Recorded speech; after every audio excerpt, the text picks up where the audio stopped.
وہ نفس جو اندر سے ملامت کرتا ہے، دیکھو تم نے جھوٹ بولا، تمہیں جھوٹ نہیں بولنا چاہیے تھا. کسی اور نے ملامت کی یا نہیں کی، تمہارے اندر کوئی شے ہے جو ملامت کر رہی ہے. دیکھو تم نے فلاں شخص کا دل توڑ دیا، یہ اچھا کام نہیں کیا.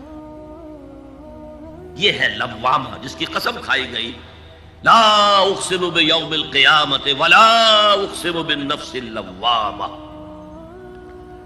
یہ نفس لوامہ ہر انسان میں ہے، اور جیسے ہمارے ظاہری وجود کے تقاضے ہیں، بھوک لگتی ہے، پیاس لگتی ہے، اسے کپڑے کی ضرورت ہے موسمی اثرات سے بچاؤ کے لیے، یہ جو مانوی شخصیت ہماری اندر ہے یہ بھی کچھ ڈیمانڈ کرتی ہے.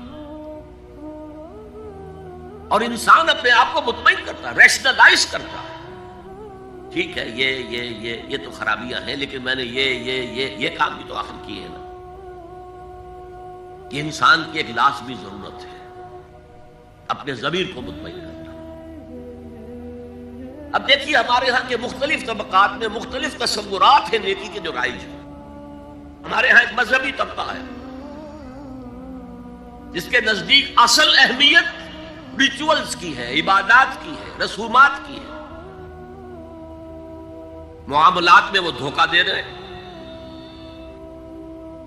سودا کر کے پھر گئے، ان کے دلوں میں نرمی نہیں ہے، سائلوں کو دھتکارتے ہیں. لیکن ایک اعتبار سے بہت دیکھیں، سودی کاروبار کرتے ہیں. ٹھیک ہے بھائی، میں سودی کاروبار تو کرتا ہوں، میں نے مسجد میں تو بنوائی ہے، میں نے مسجد میں جھاڑ بھی تو لگوا دیا ہے، میں نے مسجد میں قالین بھی تو بچھوایا ہے. تو نیکی کا ایک تصور یہ ہے ہمارے یہاں. اس کے بالکل برعکس ایک تصور ہے جدید تعلیم یافتہ طبقات کا تصور. آپ نے بارہا سنا ہوگا گفتگو، بھائی اصل نیکی یہ ہے کہ کوئی کسی کو دھوکہ نہ دے، جھوٹ نہ بولے، وعدہ پورا کرے، اپنا فرض صحیح طور سے ادا کرے، کہیں ملازم ہے تو اپنے فرائض صحیح طور سے ادا کرے. باقی رہ گئی نماز روزہ، یہ تو انفرادی باتیں ہیں، یہ کوئی کرتا ہے تو اپنے لیے، نہیں کرتا ہے تو کوئی بات نہیں. یہ دونوں ایک دوسرے کے بالکل برعکس تصورات ہیں. اور یہ ہمارے معاشرے میں جدید تعلیم یافتہ طبقات کا تصور نیکی اور ہمارے قدیم علماء اور ان کے زیر اثر جو عوام ہیں ان کے تصور نیکی میں یہ زمین و آسمان کا فرق ہے.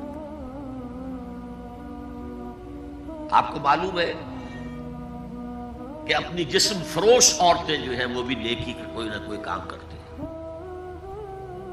آپ دیکھیں گے محرم میں سیاہ کپڑے پہن کے جلوس کے آگے آگے جا رہی ہیں، سبیلے لگا رہی ہیں. مختلف مزاروں میں جب عرس ہوتا ہے وہاں جاتی ہیں، دھمال کھیلتی ہیں، وہی سیاہ کپڑے پہن کے. وہ بھی اپنے آپ کو مطمئن کرتی ہیں. مشہور ہے ایک واقعہ شہنشاہ عالمگیر اورنگزیب کا.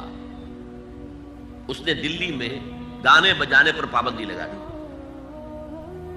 اب ظاہر بات ہے جن کا یہ پیشہ تھا ان کا دھندا ختم تو آمدنی ختم. لاکھ کوششیں کی لیکن اورنگزیب ٹس سے بس نہیں ہوا. پھر انہوں نے ایک عجیب ترکیب کی. وہ دریائے جمنا بالکل ساتھ بہتا تھا، یہ قلعہ اس شکل میں بنایا گیا تھا، اب تو ذرا فاصلے پر. تو ایک کشتی میں وہ جمع ہو گئے، سازندے بھی اور ساز بھی، اور گاتے بجاتے ہوئے. انہیں معلوم تھا فلاں وقت جو ہے بادشاہ جھروکے میں بیٹھ کر دریا کی سیر کرتا ہے، وہاں سے گزرے اور ایک شعر گاتے ہوئے گزرے. در کوئے نیک نامی مارا گزر نہ دارند، گر تو نمی پسندی تقدیر قدارا. در کوئے نیک نامی، یہ نیکی جو ہے اس کے کوچے میں ہمارا گزر ہی نہیں ہے. در کوئے نیک نامی مارا گزر نہ دارند، یہ تو اللہ کی طرف سے فیصلہ ہے، اس کی مقرر کردہ تقدیر ہے. گر تو نمی پسندی تغییر کل قضارا، اگر تجھے پسند نہیں ہے تو تقدیر بدل دے. تو بادشاہ ہنس پڑا اور اس نے کہا کہ ٹھیک ہے بھائی، گانے بجانے کی حد تک تمہیں اجازت ہے. تو ہر ایک طبقے کا اپنا ایک تصور ہے نیکی کا. جیسے میں نے پہلے عرض کیا بڑے بڑے ڈاکو جو ہیں وہ اپنے علاقے کے بیواؤں یتیموں کی سرپرستی کرتے ہیں، ویسے نہایت درندگی سفاکی انسانی جان کی کوئی حیثیت ہی نہیں۔ تو نیکی اصل میں کس شے کا نام ہے، کون سی چڑیا کا نام ہے، نیکی حقیقت میں کیا ہے، وہ ہے اس آیت کا مضمون۔ میں مثال دیا کرتا ہوں، ایک عام قصہ ہے کہ کسی گاؤں میں پہلی مرتبہ ہاتھی آیا۔ اب وہاں نابینا لوگ جو تھے انہیں بھی پتہ چلا ایک عجیب جانور آیا ہے۔ وہ آئے اور کسی نے اس کی ٹانگ کو ٹٹولا، اس نے کہا ہاتھی ایک ستون کے مانند ہے۔ کسی کا اس کے کان کے اوپر ہاتھ پڑا، اس نے کہا چھاج کے مانند ہے وہ۔ کسی نے پیٹ کو ٹٹولا، بہت بڑا ڈھول ہے وہ۔ بالکل یہی معاملہ ہے نیکی کے تصور کے بارے میں۔ اڑائے کچھ ورق لالے نے، کچھ نرگس نے، کچھ گل نے، چمن میں ہر طرف بکھری ہوئی ہے داستان میری۔ کسی نے نیکی کا ایک حصہ لے لیا، کسی نے دوسرا لے لیا، کسی نے تیسرا لے لیا۔ وہ مکمل سراپا نیکی، حقیقی نیکی کس میں ہے، یہ ہے اس آیت کا مضمون۔ اب چوتھے نمبر پر یہ تمہیدی باتیں جو میں عرض کر رہا ہوں، اس آیت کا پس منظر کیا ہے جسے ہم کہتے ہیں شان نزول؟ کیا بحث چل رہی تھی جس پہ ہدایت کے لیے یہ آیت نازل ہوئی؟ تو ذہن میں رکھیے کہ تحویل قبلہ اس آیت کا پس منظر ہے، شان نزول ہے۔ آپ کو معلوم ہے مکے میں جب تک حضور رہے، آپ جب نماز پڑھتے تھے تو آپ جنوبی جانب کھڑے ہوتے تھے، یعنی رکن یمانی اور وہ کونا کہ جس میں حجر اسود نصب ہے، ان دونوں کے درمیان کھڑے ہوئے کعبے کی طرف رخ کیا، تو اسی رخ پر بیت المقدس بھی ہے۔ اسے کہتے ہیں استقبال قبلتین، دونوں قبلوں کا بیک وقت استقبال ہو گیا، رخ ہو گیا دونوں طرف، خانہ کعبہ کے بھی اور بیت المقدس کے بھی۔ مدینے میں آ کر تو یہ ناممکن ہے۔ اب اگر کعبے کی طرف رخ کرو گے تو بیت المقدس کی طرف پشت ہو جائے گی، وہ شمال میں ہے، یہ جنوب میں ہے۔ اگر بیت المقدس کی طرف رخ کرو گے تو کعبے کی طرف پیٹھ ہوگی۔ لیکن آپ کو معلوم ہے کہ حضور نے 16 یا 17 مہینے مدینے آنے کے بعد بیت المقدس کی طرف رخ کر کے نماز پڑھی۔ اب ایک شکل تو یہ ہے کہ یہ حضور کا ذاتی اجتہاد ہو اور اس کو اللہ نے تسلیم کر لیا ہو کہ ٹھیک ہے، یہ بھی ممکن ہے۔ اسے تقریر کہتے ہیں اصطلاح میں۔ حدیث کس چیز کا نام ہے؟ حضور کا قول یا فعل یا تقریر۔ پہلی دونوں چیزوں تو آپ جانتے، قول اور فعل۔ یہ تقریر کیا ہے؟ حضور کے سامنے کوئی کام کیا گیا اور حضور نے نہیں روکا، تو امپلائڈ ہے اس کے اندر کہ یہ کام حرام نہیں ہے، حضور کے سامنے ہوا ہے، آپ نے روکا نہیں۔ تو اگر یہ ذاتی اجتہاد تھا تو تقریر ہو گئی اس کی اللہ کی طرف سے۔ لیکن زیادہ غالب پہلو یہ ہے کہ یہ اللہ کے حکم سے حضور نے کیا، اور یہ حکم وحی خفی کے ذریعے سے آیا، اس لیے کہ قرآن مجید میں اس کا ذکر نہیں کہ اللہ نے حکم دیا ہو کہ اے محمد صلی اللہ علیہ وسلم اب آپ اور آپ کے ساتھی بیت المقدس کی طرف رخ کر کے نماز پڑھے، یہ نہیں ہے۔ تو یہ وحی خفی، وحی جلی، وحی خفی، دو قسم کی وحیاں حضور کو ہوتی تھی۔ نبی کے لیے تو وحی خفی بھی وحی جلی کے حق اسی کے حکم میں ہے، لیکن عام آدمی کا کوئی ولی اللہ بڑے سے بڑا ہو، اس کی بھی اس کا کشف، اس کا الہام حجت نہیں ہے دین میں۔ بہرحال یہ شاید حضور کو اللہ نے وحی خفی کے ذریعے حکم دیا۔ اس کا ایک بہت بڑا سیاسی فائدہ ہوا حضور کو، اور وہ یہ کہ مدینے میں آ کر آپ کا واسطہ پڑا یہودیوں سے۔ وہ بہت منظم تھے، تعلیم یافتہ تھے، بہت کلچرڈ تھے، ان کے ہاں فقہا تھے، ان کے ہاں مفتی لوگ موجود تھے۔ اگر فوری طور پر تصادم یہود کے ساتھ ہو جاتا تو حضور کے قدم مدینے میں جمنا آسان نہ ہوتا۔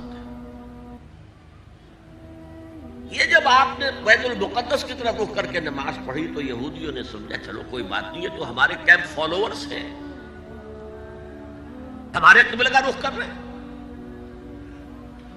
لہذا فوری طور پر ان کی طرف سے کوئی مخالفت وہ پیش نہیں آئی، اور اس 16 مہینے میں حضور کو اپنے قدم جمانے کا مدینہ منورہ میں پورا موقع مل گیا، بلکہ پہلے 6 مہینے اس میں جو ہے بہت ڈیسائسو ہے، 3 کام آپ نے 6 مہینے میں کیے ہیں تو بالآخر بہت ہی زیادہ فیصلہ کن ثابت ہوا۔ نمبر 1 یہ کہ آپ نے مسجد نبوی کی تعمیر کر لی، اب یہی مرکز ہے، یہی درسگاہ ہے، یہی خانقاہ ہے، یہی پارلیمنٹ ہے، یہی دارالمشاورت ہے، یہیں سے فوجیں تیار کی جا رہی ہیں، یہی وفود آ کر پیش ہو رہے ہیں، بہرحال ایک مرکز مہیا ہو گیا۔ نمبر 2 یہ کہ مہاجرین میں اور انصار میں مواخات، ایک مہاجر ایک Ansari, they were declared brothers، یہ تھی انٹیگریشن آف دی سوسائٹی۔ اور تیسرا کام آپ نے یہ کیا اسی دوران میں، جس کا تعلق اس حکمت عملی کے ساتھ بہت گہرا بن جاتا ہے، کہ یہود کو جکڑ لیا ایک معاہدے میں، میثاق مدینہ،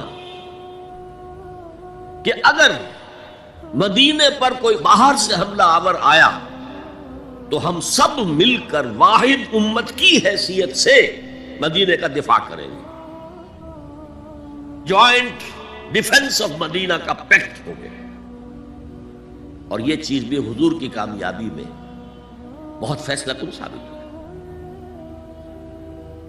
تو اس اعتبار سے یہ تحویل قبلہ جب پھر ہوئی ہے، اور میں نے جو کہا تھا کہ اللہ نے ہی کوئی حکم دیا تھا وحی خفی کے ذریعے، وہ اس سے ثابت ہوتا ہے کہ نہ صرف بہت سے مہاجرین پر یہ بات شاخ گزر رہی تھی، خود حضور پر بھی شاخ گزر رہی تھی کہ میں پیٹھ کیے ہوئے ہوں کعبے کی طرف۔ چنانچہ قرآن مجید میں یہ آیا ہے، قد نرا تقلب وجهك في السماء، اے نبی ہم آپ کے چہرے کا، نگاہوں کا آسمان کی طرف اٹھنا بار بار دیکھتے رہے ہیں، آپ منتظر تھے کہ وقت آئے، حکم آئے، وحی آئے اور میں رخ بدل لوں۔ وما جعلنا القبلة التي كنت عليها الا لنعلم من يتبع الرسول ممن ينقلب على عقبيه، یہ اللہ نے اپنی طرف منسوب کر دیا، اور ہم نے وہ قبلہ جس پر تم اب تک رہے ہو 16 مہینے 17 مہینے یہ مقرر کیا تھا تاکہ دیکھ لیں کہ کون ہے رسول کا اتباع کرنے والے اور کون ہے جو اپنے الٹے پاؤں پھر جانے والے۔ کیا مطلب ہے اس کا؟ مہاجرین مکے سے آئے تھے، ان کے دلوں میں عظمت جو ہے کعبے کی وہ پلی ہوئی تھی اندر ٹھوک ٹھوک کر۔ اب دیکھا اللہ نے حکم نہیں دیا وحی جلی کے ذریعے سے، یہ رسول کا حکم تھا، گویا کہ یہ ایک امتحان ہو گیا کہ کہیں تمہاری حمیت جاہلی، تمہاری محبت جو تمہیں کعبے سے ہے وہ تمہیں اسلام سے پھیر تو نہیں دیتی؟ آیا تم رسول کے حکم کو مقدم رکھتے ہو اور اپنی کسی سابقہ حمیت، جسے حمیت جاہلی ہم کہہ دیں گے، اس کو مقدم رکھتے ہو؟ یہ ایک سخت امتحان تھا جس میں کہ اہل مکہ جو مہاجرین تھے وہ مبتلا کیے گئے، اور خاص طور پر یہ بات کہ رسول کا حکم ماننے کی تاکید، چاہے ابھی قرآن میں کوئی آیت نہیں آئی ہے، لیکن حقیقی مومن کے لیے رسول کا فرمانا بھی ایسے ہی ہے جیسے کہ اللہ کا فرمان۔ اس کی تربیت بھی ہو گئی، لیکن یہ کہ اکثر کا معاملہ یہ تھا کہ یہ معاملہ شاخ گزر رہا تھا، یہاں تک کہ حضور کا معاملہ بھی تھا، قد نرا تقلب وجهك في السماء فلنولينك قبلة ترضاها، تو اے نبی ہم بدل دیں گے قبلہ وہ جو آپ کو پسند ہے، اب رخ کرو مسجد حرام کی طرف، فولوا وجوہکم شطر المسجد الحرام، اب اپنا رخ کر لو مسجد حرام کی طرف۔ چنانچہ مدینے میں ایک مسجد القبلتین ہے، جو حضرات گئے ہیں زیارت کرتے ہیں، انہوں نے زیارت کی ہوگی۔ حضور مدینے سے باہر ایک قبیلے کی جگہ تھی، وہ وہاں گئے ہوئے تھے، کوئی دعوت طعام تھی، دوپہر کا کھانا تھا، اسی وقت ظہر کا وقت ہو گیا۔ حضور نے جماعت کھڑی کی اور قبلہ جو ہے بیت المقدس، اسی نماز کے دوران یہ آیات وہی نازل ہو گئی۔ آپ نے فوراً رخ بدلا اور پوری جماعت نے رخ بدل لیا، اور اسی لیے اس مسجد میں دو قبلے ہیں، دو محرابیں ہیں، ایک شمال کی جانب بیت المقدس کی جانب، دوسری جنوب کی جانب یعنی مکہ مکرمہ کی جانب۔ اب یہ تحویل قبلہ جو ہے، یہ ہے بات اصل میں سمجھنے کی، ایک بہت بڑے فتنے کی بنیاد بن گیا۔ فتنہ آزمائش کو کہتے ہیں، اور فتنہ فساد کو بھی کہتے ہیں۔ فساد یہودیوں کی طرف سے شروع ہوا، یہ کیسا نبی ہے جس کا قبلہ ہی معین نہیں؟ ابھی یہ شمال کی طرف رخ کر کے نماز پڑھ رہا تھا، اور اب اس نے جو ہے جنوب کی طرف رخ کر لیا۔ کیسا رسول ہے یہ؟ کیسا نبی ہے؟ حضور کے خلاف لوگوں کو بھڑکانے کا انہیں اب ایک موقع ہاتھ آ گیا۔ اور آپ کے علم میں ہے کہ اوس اور خزرج کے جو عوام ہیں وہ یہود کے بہت زیر اثر تھے، بہت زیر اثر تھے۔ وہی بات کو سمجھتے تھے، ہمارے پاس نہ کوئی شریعت ہے، نہ کتاب ہے، نہ کوئی قانون ہے، نہ ہمارے ہاں کوئی مفتی ہے، نہ قاضی ہے۔ ان کے ہاں تو کتاب ہے، شریعت ہے، مفتی ہے، قاضی ہے، ان کا تو بڑا کلچرڈ لوگ ہیں۔ تو ایک روب تھا ان کا، لہذا یہ ایک ان کو موقع مل گیا کہ اس پر لوگوں کے جذبات کو بھڑکائیں اور حضور سے برگشتہ کر دیں۔ دوسری طرف سادہ نو مسلمانوں کے اندر بھی ایک فتنہ بطور آزمائش آ گیا کہ اگر اصل قبلہ یہ تھا تو یہ 16 مہینے کی نمازیں تو ہماری اکارت گئی، غلط رخ پر پڑی ہم نے، اور نماز تو دین کا اصل ستون ہے، اور یہ نماز ہماری ضائع ہو گئی۔ یہ ان کے دلوں میں ایک وسوسہ پیدا ہوا۔ اس پہلو سے اس مسئلے پر بڑی مفصل گفتگو قرآن میں ہوئی ہے، میرے اور آپ کے لیے، بلکہ مجھے اعتراف ہے کہ میں یہ سوچتا رہا، اتنی مفصل گفتگو بار بار فَوَلُّوا وُجُوهَكُمْ شَطْرَ الْمَسْجِدِ الْحَرَامِ فَوَلُّوا وُجُوهَكُمْ شَطْرَهُ، یہ بار بار پورے 2 رکوع قرآن مجید میں، سورہ بقرہ کا 17واں رکوع، 18واں رکوع اسی پر، اس لیے کہ ہم اس سینسٹیونیس کا اندازہ نہیں کر سکتے کہ جو اس وقت پیدا ہو گئی تھی اس پر، تحویل قبلہ پر۔ یہ معمولی نہیں بات تھی، یہود نے سمجھ لیا تھا کہ اب معلوم ہوا یہ ایک نئی امت کا آغاز ہے، اس کا مرکز اب نیا بن گیا ہے۔ اب تک وہ سوچ رہے تھے کہ ہمارے ہی، چنانچہ ایک اور واقعہ ہوا تھا کہ یہ عاشورہ کا روزہ رکھتے تھے یہودی۔ حضور نے پوچھا کیوں رکھتے ہو 10ویں محرم کا روزہ؟ انہوں نے کہا کہ اصل میں ہمیں جو نجات ملی تھی فرعون سے، اور فرعون کو جو غرق کیا گیا تھا لاؤ لشکر سمیت، وہ 10 محرم کو ہوا تھا، ہم شکرانے کے طور پر روزہ رکھتے ہیں۔ حضور نے فرمایا کہ موسیٰ کے تو ہم تم سے زیادہ مستحق ہیں، لہذا مسلمانوں کو حکم دیا کہ تم بھی 10ویں محرم کا روزہ رکھا کرو۔ اب یہ چیزیں ایسی تھیں کہ جس سے وہ پیسیفائیڈ تھے ایک طرح سے، کہ نہیں یہ کوئی نئی چیز نہیں ہے، یہ ہمارے کیمپ فالوورز، بلکہ حضور نے فرمایا تم 2 روز کا روزہ رکھو، 9ویں محرم کا بھی 10ویں کا۔ بہرحال اس پر جو ایک تشویش ہوئی ہے، اس تشویش کو دور کرنے کے لیے 2 رکوع، 17واں 18واں رکوع، 2 رکوع پورے کے پورے اسی بحث پر مشتمل ہیں۔ اور اس کے علاوہ اب میں مثال دوں کہ میرا ایک ہاتھ یوں ہے، ایک ہاتھ یوں ہے، بیچ میں میرا جسم ہے، تو اس بحث کا جسم جو ہے وہ تو وہ 2 رکوع ہیں، رکوع 17واں 18واں، لیکن ادھر دور پہلے ایک آیت آ گئی تھی جس نے زمین ہموار کی، للہ المشرق والمغرب فینما تولوا فثم وجہ اللہ۔ 2 رکوع پہلے،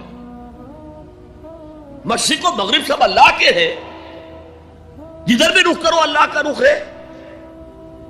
قبلے کا مطلب یہ تو نہیں ہے کہ اللہ اس سمت میں محدود ہے، معاذ اللہ،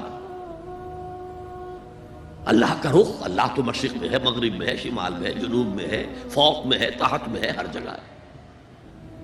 للہ المشرق والمغرب فینما تولوا فثم وجہ اللہ، مشرق و مغرب سب اللہ کے ہیں، جدھر بھی تم رخ کرو گے وہ اللہ کا رخ ہے۔ یہ ایک تمہید ہو گئی تھی۔ اس کے بعد ویسے وہاں جا کر عجیب سا محسوس ہوتا ہے کہ یہاں تو کوئی سیاق و سباق تو تھا نہیں، یہ آیت کس حوالے سے آئی ہے؟ اصل میں اس بحث کے لیے تمہید وہاں سے شروع کر کے بات چھوڑ دی گئی، اور پھر 2 رکوع آگے جو ہے وہ یہ آیت آ گئی کہ اگر ابھی کوئی ریزیڈول ایفیکٹ باقی ہے تو اب ان سے کہا جا رہا ہے سخن شناس نہیں دل برا خطائی جاست۔ لوگوں تم بات نہیں سمجھتے، سخن شناس نہیں ہو اے میرے محبوب، دل برا سخن شناس نہیں دل برا خطائی جا، خطا یہاں ہے۔ تم جسے اصل نیکی سمجھ بیٹھے ہو، ریچول ظاہری شکل، وہ اصل نیکی نہیں ہے، وہ کل نیکی نہیں ہے۔ نیکی تو اصل میں ایک روح ہے جو پورے وجود میں سرایت کرتی ہے، ایک بالکل مختلف انسان وجود میں لاتی ہے، ایک پورا مختلف کردار وجود میں لاتی ہے۔ نیکی تو حقیقت میں وہ ہے، جیسے کہ ہمیں معلوم ہے نماز کا ایک ظاہر ہے، فقہ اس سے بحث کرے گی، لیکن اصل نماز آپ کو اللہ کی حضوری کا شرف حاصل ہوا، کچھ حضور قلب میسر آیا، کوئی خشوع و خضوع ہوا، کوئی اللہ کے ساتھ مخاطبت اور مکالمے کی صورت پیدا ہوئی؟ کیا تم نے جب سجدہ کیا تو محسوس کیا کہ تم نے اپنے رب کے قدموں پر اپنا سر رکھ دیا ہے؟ اگر یہ نہیں ہے تو ٹھیک ہے، فقہی نماز ادا ہو گئی، اصل نماز تو ادا نہیں ہوئی، نماز کی روح تو تم نے نہیں پائی۔ تو ہر شے کا ایک ظاہر ہے اور ایک اس کی روح ہے، باطنی روح۔ ہم اپنی مجبوری سے ظاہری ہی بات کو دیکھ سکتے ہیں، روح تو ہماری نگاہوں کے سامنے ہے نہیں، جس کا نتیجہ یہ نکلتا ہے کہ صرف ظاہر ہی ظاہر رہ جاتا ہے، روح کی طرف توجہ ہی نہیں ہوتی۔ اور یہی سب سے بڑا الزام، سب سے بڑی تنقید حضرت مسیح کی تھی یہودیوں پر۔ تم مچھر چھانتے ہو اور سموچے اونٹ نکل جاتے ہو۔ ظاہری معاملات میں، فقہی معاملات میں بحثیں ہو رہی ہیں، مفصل بحثیں ہو رہی ہیں، اور کفر کے فتوے لگ رہے ہیں، تم نے اگر یہ کر دیا تو یہ ہو گیا، اور سموچے اونٹ نکل رہے ہو، حرام کاموں میں تم ملوث ہو، سود تم لے رہے ہو۔ یہ ہے کہ تمہارا معاملہ سارا کا سارا دین کی ظاہر سے رہ گیا۔ اور یہ جو فرمایا ہے کہ تمہاری مثال ان قبروں کی سی ہے جن کے اوپر تو سفیدی کر رکھی ہے لیکن اندر گلی سڑی ہڈیوں کے سوا کچھ نہیں۔ روح دین سے تم ناآشنا ہو چکے ہو، محبت خداوندی تم میں نہیں ہے، لیکن ظاہر پرستی ہے، مظاہر پرستی ہے، ریچولزم ہے، تمہارا دین یہ بن کر رہ گیا۔ آج ہمارے ہاں بھی صورتحال مختلف نہیں ہے، میں عرض کر چکا ہوں۔ سب سے بڑا طبقہ ہمارے ہاں ظاہر بات ہے کہ جو ہمارے علماء کے زیر اثر ہے، اور وہ فقہاء ہیں، اور فقیہ کا کام ہی ہے کہ وہ ظاہر سے بحث کرے، باطن سے تو بحث نہیں کر سکتا۔ لہذا ریچولز ہی ریچولز رہ گئے ہیں، حقیقی روح ہر شے کی ختم ہو چکی ہے۔ رہ گئی رسم اذان روح بلالی نہ رہی، اور فلسفہ رہ گیا تلقین غزالی نہ رہی۔ نماز و روزہ و قربانی و حج یہ سب باقی ہے، تو باقی نہیں۔ اب آئیے اس پر غور کیجئے، جو میں نے عرض کیا تھا لیس البر، اب زبر اور پیش میں زمین و آسمان کا فرق ہو جاتا ہے۔ لیس البر ہوتا جیسا کہ ہے سورہ بقرہ میں آگے جا کر، لیس البر ان تاتوا البیوت من ظہورہا۔ ان کے ہاں یہ قاعدہ تھا یا ایک رواج ہو گیا تھا کہ اگر احرام باندھ کر گھر سے نکل آئے اور اب کسی ضرورت سے گھر جانا پڑا، دروازے سے نہیں داخل ہوئے، ایک دفعہ احرام باندھ کے نکل آئے، اب کیسے جائیں واپس؟ تو گھر کے پچھواڑے سے دیوار پھلانگ کے جاتے تھے۔ تو وہاں کہا یہ کوئی نیکی نہیں ہے۔ لیس البر ہوتا تو اس کا مطلب ہوتا سرے سے کوئی نیکی نہیں ہے، یہ تو ہمارا من گھڑت ایک خیال ہے۔ لیس البر یہ خبر ہے جسے مقدم کیا گیا ہے، اور اس کا مفہوم اب ہو گیا حصر کا، کل نیکی یہ نہیں ہے۔ یعنی نیکی کا ظاہر بھی ضروری ہے. یہ نہ سمجھو کہ نماز کا ظاہر کوئی معنی نہیں رکھتا. طہارت حاصل ہوئی ہے یا نہیں ہوئی ہے, وضو صحیح ہوا ہے یا نہیں ہوا ہے, جو پانی استعمال کیا تھا وہ بھی پاک تھا کہ نہیں تھا, یہ ساری چیزیں ضروری ہیں. دین کا ظاہر بھی ضروری ہے. یہ نہ نفی کیجئے کہ ان فقہا کا کیا ہے, ظاہر ہی کو لیتے ہیں. ہمارے ہاں بعض جو ہے انتہا پسند جو ہے, جو ملنگ ٹائپ صوفی ہوتے ہیں, ایک تو حقیقی کوئی صوفی ہوں, ایک ملنگ تھا, وہ ان تمام چیزوں کو چھوڑ بیٹھتے. جیسے میں نے آپ کو شعر سنایا تھا اور اختلاف بھی کیا تھا, مولانا روم نے کچھ زیادتی کی ہے, سختی کی ہے, انداز بیان اچھا نہیں ہے کہ ماز قرآن مغزہ برداشتیم استخاں پیش سگاں انداختیم. ہم نے قرآن سے اس کا اصل مغز جو ہے وہ کشید کر لیا ہے, ہڈی کا گودا ہم نے کھینچ لیا, اب ہڈی خالی ہم نے پھینک دی ہے. یہ ہمارے صوفیہ میں سے بعض کا طرز عمل رہا ہے جو غلط ہے. نہیں, ظاہر بھی اہم ہے, ظاہر بھی نیکی ہے. صلو کما رأیتمونی اصلی, نماز پڑھو اسی طرح جیسے مجھے دیکھتے ہو کہ میں نماز پڑھتا ہوں.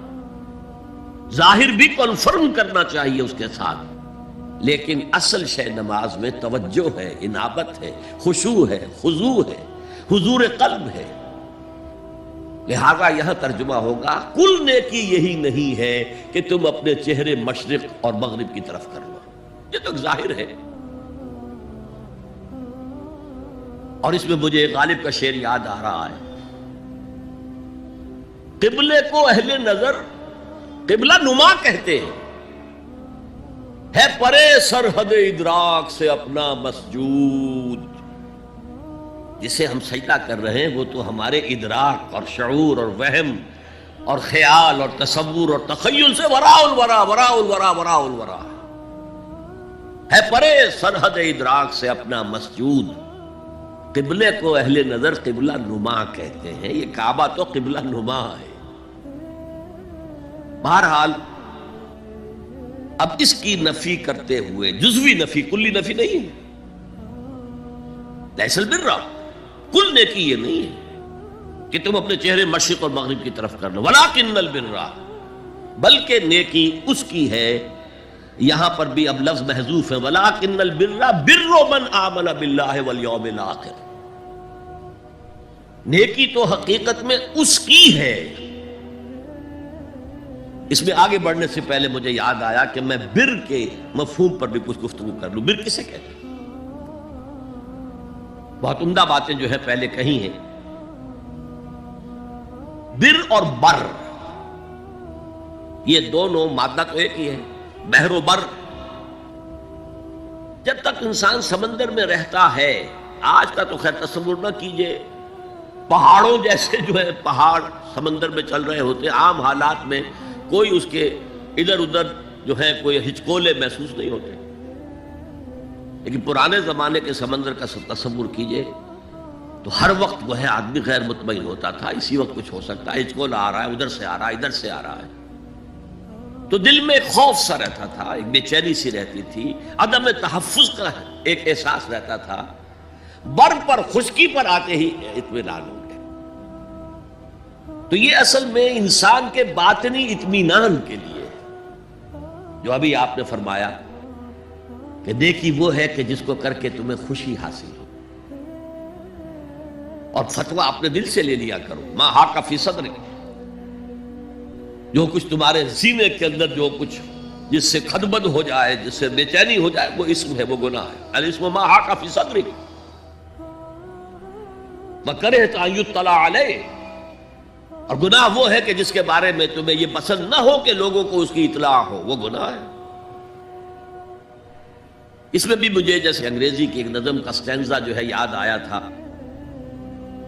Art is long and time is fleeting, دوڑا جا رہا ہے یہ وقت. And our hearts, though stout and brave, still like muffled drums are beating funeral marches to the grave.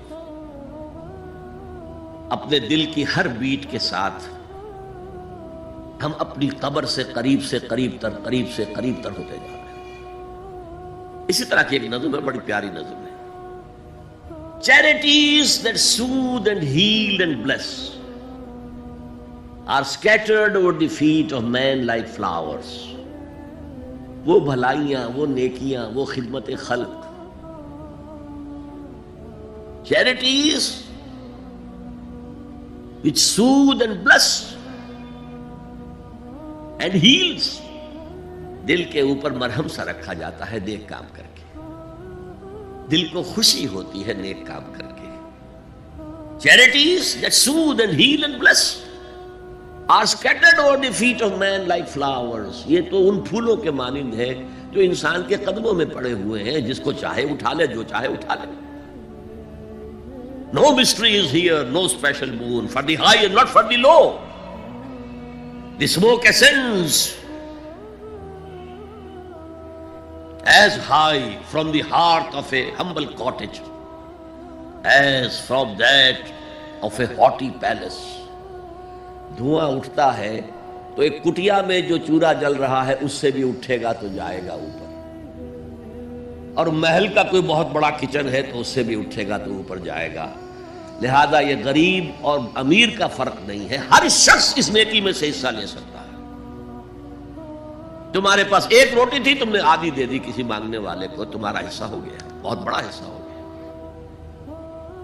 اور کسی بڑے امیر آدمی نے 150 جو ہے مسکین کو کھانا کھلا دیا، وہ اس کے قریب بھی نہیں آ سکے گا اجر و ثواب کے اعتبار سے اس شخص کے کہ جس کے پاس ایک ہی روٹی تھی اور اس نے آدھی دے.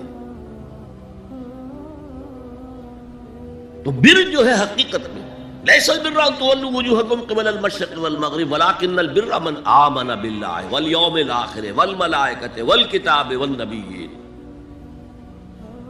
میں بھی ایک زمانے میں اس پر کچھ متردد سا ہوتا تھا، کچھ سوچتا تھا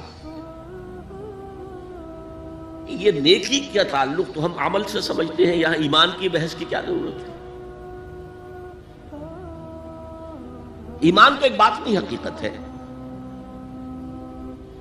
نیکی جو ہے وہ ایک ظاہری خارجی حقیقت ہے. لیکن پھر سمجھ میں آیا کہ اصل نیکی وہ نیت ہے جس کے ساتھ وہ کام کیا جا رہا ہے. اگر خیرات بانٹی جا رہی ہے، جھگیوں میں جا کر میلے کچیلے بچوں کو گود میں لے کر اپنی سفید عسکروں کو بھی خراب کیا جا رہا ہے، اور معلوم ہے کہ یہ اس لیے کر رہا ہے کہ آئندہ الیکشن میں کھڑا ہونا ہے، تو کوئی ہے جو کہے گا کہ یہ نیکی ہو رہی ہے؟ کام تو بظاہر بڑی نیکی کا کام ہے. نیکی کے لیے شرط اول اللہ پر ایمان ہے، اس کی موٹیویشن لو آف گاڈ.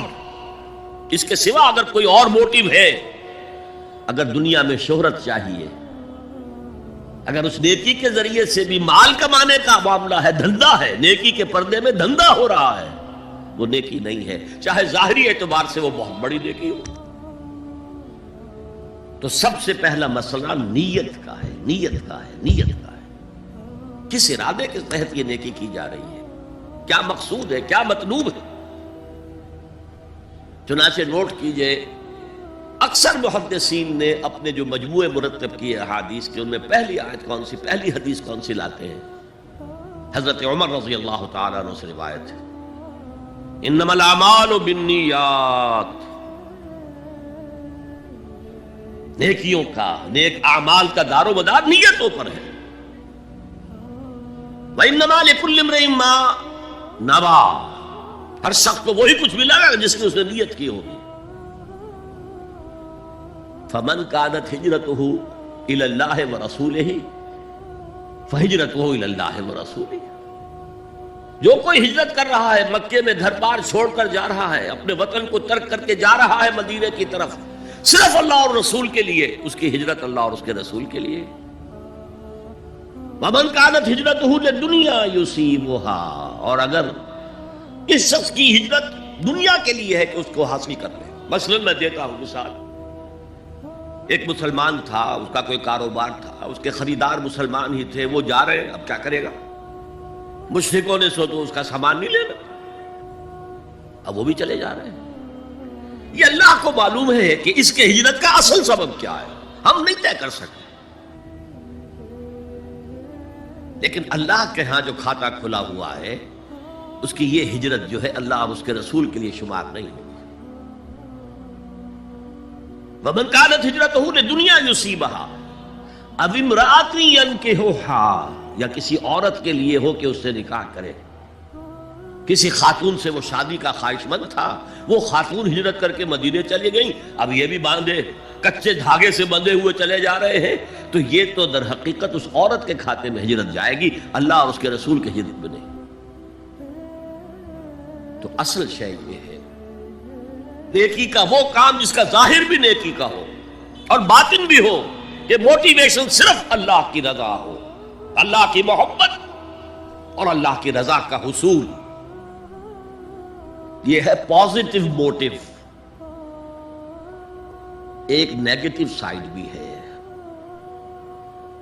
سب لوگ ذہنی اعتبار سے اتنے بلند نہیں ہوتے کہ اللہ کی محبت وہی اصل محرک بن جائے۔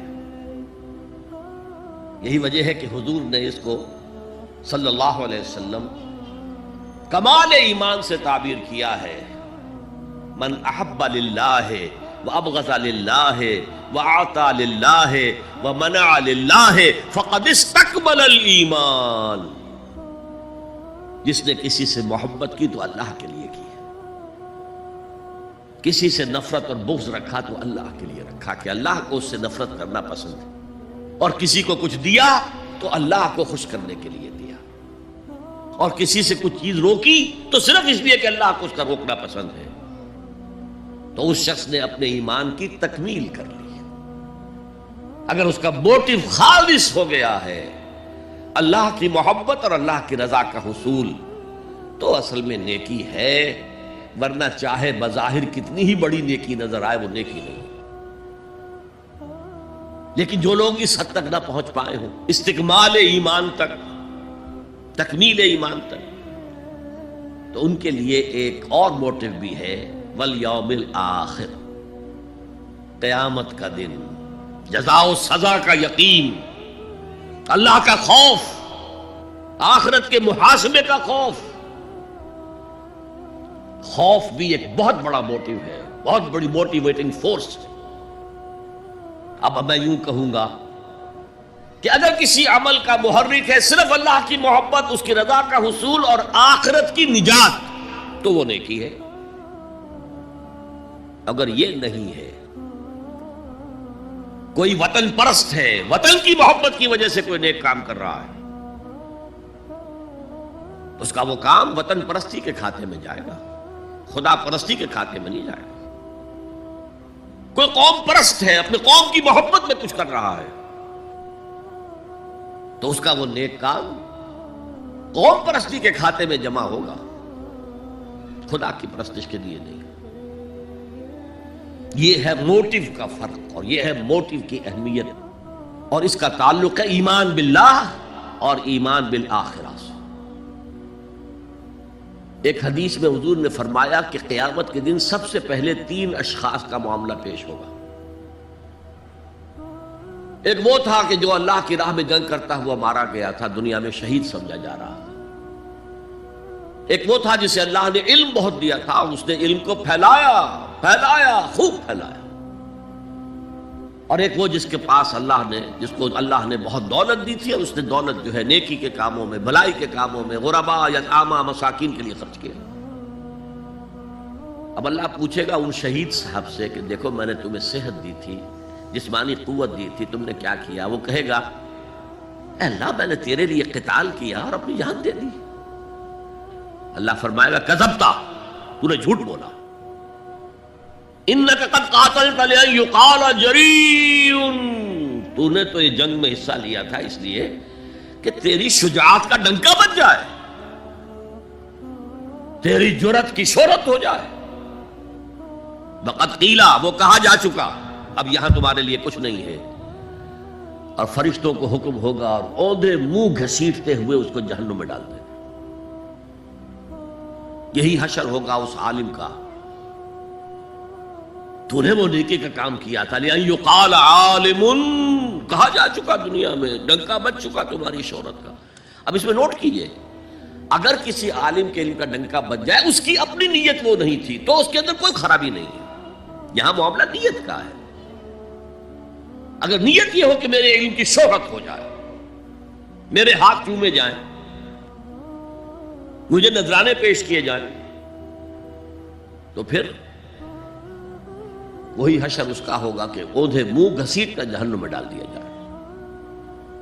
یہی حشر اس سخی کا ہوگا جس نے سخاوت کی تھی، جس کی سخاوت کے ڈنکے بج گئے تھے، اس کا بھی یہی حشر ہوگا۔ تو انما الاعمال بالنیات، اور یہاں نیکی کی بحث میں سب سے پہلے ولکن البر بر من آمن باللہ والیوم الآخر۔ اب جو والملائکۃ والکتاب والنبیین، ان تینوں کو جمع کر لیجئے، اس سے مراد ہے نبوت اور رسالت۔ ملائکہ وحی کا ذریعہ ہے جو انبیاء تک لے کر آتے رہے، اس وحی کا جو ریکارڈ مرتب ہوا وہ کتابیں ہیں، اور جن پر وہ وحی آئی وہ نبی ہیں۔ ان تینوں کو جمع کر لیجئے، رسالت، ایمان باللہ، ایمان بالآخرہ، اور ایمان بالرسالت۔ اب اس کا تعلق کیا ہے نیکی کے ساتھ؟ یہ ذرا گہری بات ہے۔ دیکھیے، نیکی کا جذبہ بھی، جو انسان کے پیشنز ہوتے ہیں وہ اندھے بہرے ہوتے ہیں۔ پیشنز، جذبات، نیکی بھی ایک جذبہ ہے۔ کبھی یہ جذبہ حد اعتدال سے تجاوز کر کے بدی بنا دیتا ہے، جیسے رہبانیت، ترک دنیا، شادی نہیں کروں گا، گھر گھرستی کا بکھیڑا مول نہیں لوں گا، بس اللہ سے لو لگاؤں گا۔ ظاہر بات ہے جس نے بھی فیصلہ کیا نیکی کے جذبے کے تحت کیا نا، لیکن اس کا جو نتیجہ نکلا اکثر و بیشتر پھر حرام کاری ہوئی۔ آپ عیسائیت کی جو ہے ہسٹری آف کرسچین موناسٹسزم، اس کا مطالعہ کیجئے، انہوں نے خود لکھا ہے کہ بظاہر راہب خانے ہیں، راہب اور راہبائیں رہتی ہیں، اور ان کے تہخانوں میں حرامی بچوں کے قبرستان ہو جاتے تھے۔ یہ نیکی کے جذبے نے بدی کو جنم دیا ہے۔ حضور کے ساتھ ایسا ہوا۔ 3 اشخاص آئے، انہوں نے حضور کی ازواج مطہرات سے معلوم کیا آپ رات کو کتنا وقت نماز میں لگاتے ہیں، آپ مہینے میں کتنے نفلی روزے رکھتے ہیں۔ اب جو کچھ انہیں بتایا گیا، حضور کی زندگی کھلی کتاب تھی،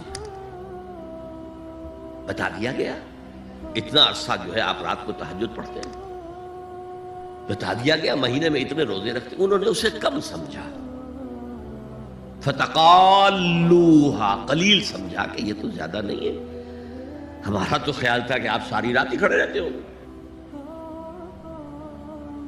لیکن اپنے دل کو مطمئن کرنے کے لیے کہ حضور کی کہیں توہین بھی نہ ہو جائے، کہا جی انہیں تو ضرورت نہیں ہے، وہ تو معصوم ہی ہے، ان کی خطائیں اول تو ہوتی نہیں، اگر کوئی ہے بھی تو اللہ نے کہہ دیا قد غفر اللہ لک ذنبک ما تقدم منہا وما تاخر، اللہ نے تو معاف کر دی اگلے پچھلے سارے گناہ، میرے لیے یہ کافی نہیں ہے۔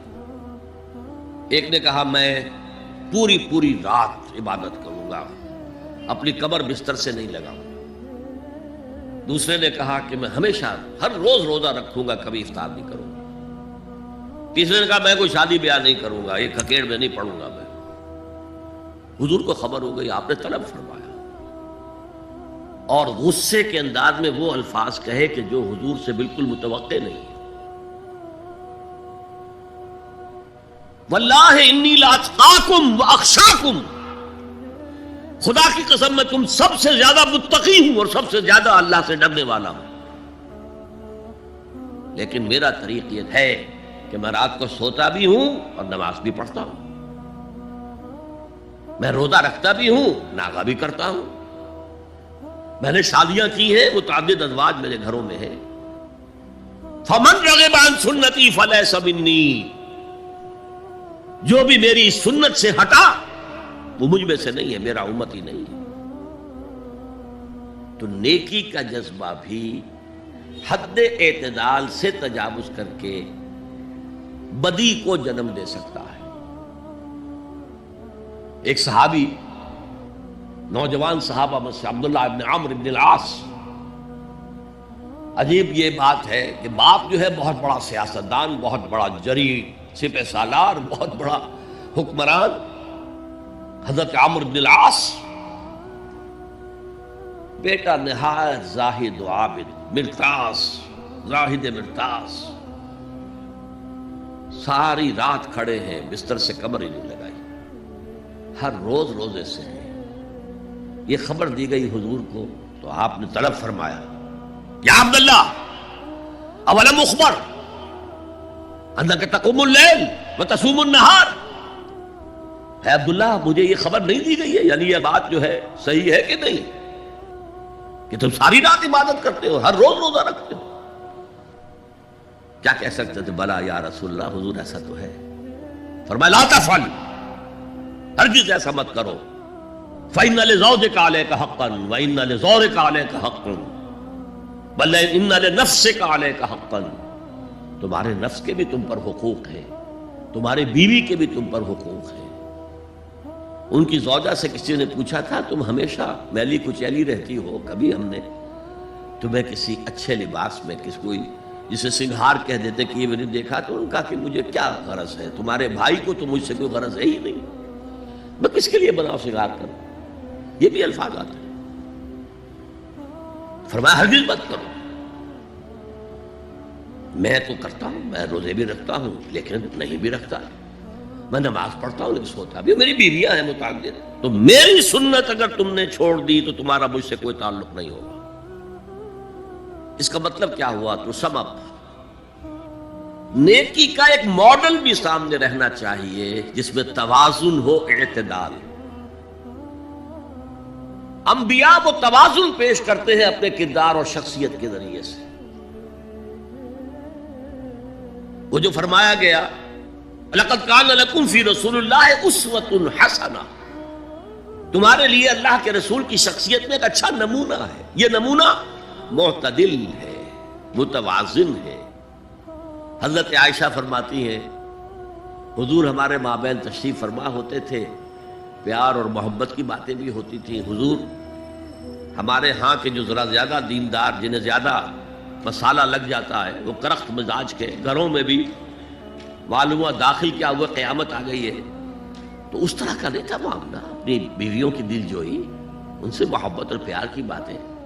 لیکن حضرت عائشہ فرماتی ہے کہ ہمارے درمیان بیٹھے ہوتے تھے اور پیار و محبت کی گفتگو ہو رہی ہوتی تھی، اذان کی آواز آتے ہی ایسے ہی اٹھ کر چل دیتے تھے جیسے ہمیں جانتے بھی نہیں کہ ہم کون ہیں. یہ توازن پیدا کرو، ترک دنیا نہیں، دنیا میں رہو اور پھر وہ کردار پیش کرو جو محمد نے پیش کیا صلی اللہ علیہ وسلم اور آپ کے صحابہ نے پیش کیا. دنیا میں رہتے ہوئے ترک دنیا، ترک دنیا اس معنی میں دنیا مقصود نہ بن جائے، مطلوب نہ بن جائے. لا مقصود الا اللہ، لا مطلوب الا اللہ، لا محبوب الا اللہ. تو یہ ہے اس نیکی کی بحث میں ایمان بالرسالت کا معاملہ. اب آگے چلتے ہیں. وَآتَى الْمَالَ عَلَىٰ حُبِّهِ، اور دیتا ہے وہ اپنا مال، یا دیا اس نے اپنا مال اس مال کی محبت کے باوجود، علی الرغم. جن حضرات نے ترجمہ کیا ہے کہ اللہ کی محبت کی وجہ سے ہی اللہ کی محبت میں وہ مال دیتے ہیں، یہ غلط ہے. جو بحث ہو چکی ہے، موٹیویشن تو ان کی درست ہو گئی، ایمان باللہ، ایمان بالآخرہ سے. اب آگے اس کے تکرار کی ضرورت نہیں ہے. اور عربی میں کسی کی محبت میں کوئی شے آئے تو فی یا لام آئے گا. علی آتا ہے مخالفت کے لیے، علی الرغم. مال محبوب ہے، کس کو نہیں ہے؟ زین للناس حب الشہوات من النساء والبنین والقناطر المقنطرۃ من الذهب والفضة والخیل المسومۃ والانعام والحرث. انسان کی سرشت کو اللہ سے زیادہ جاننے والا کون ہے؟ وہ فرما رہا ہے، سورہ آل عمران کی آیت ہے، مزین کر دی گئی ہے انسانوں کے لیے محبت بیویوں کی، بیٹوں کی، اور ڈھیروں مال کی، سونے کی اور چاندی کی، اور گھوڑے وہ کہ جو پیڈگری والے ہوں اور جو بہت اعلیٰ نسل کے ہوں، خیل المسومہ، نشان زدہ گھوڑے، اور مال ہو، بھیڑیں بکریوں کو گلے کے گلے ہوں، اور گائے اور بیل ہوں، اور یہ ساری چیزیں محبوب ہیں. اس محبت کے خلاف عمل کرتے ہوئے مال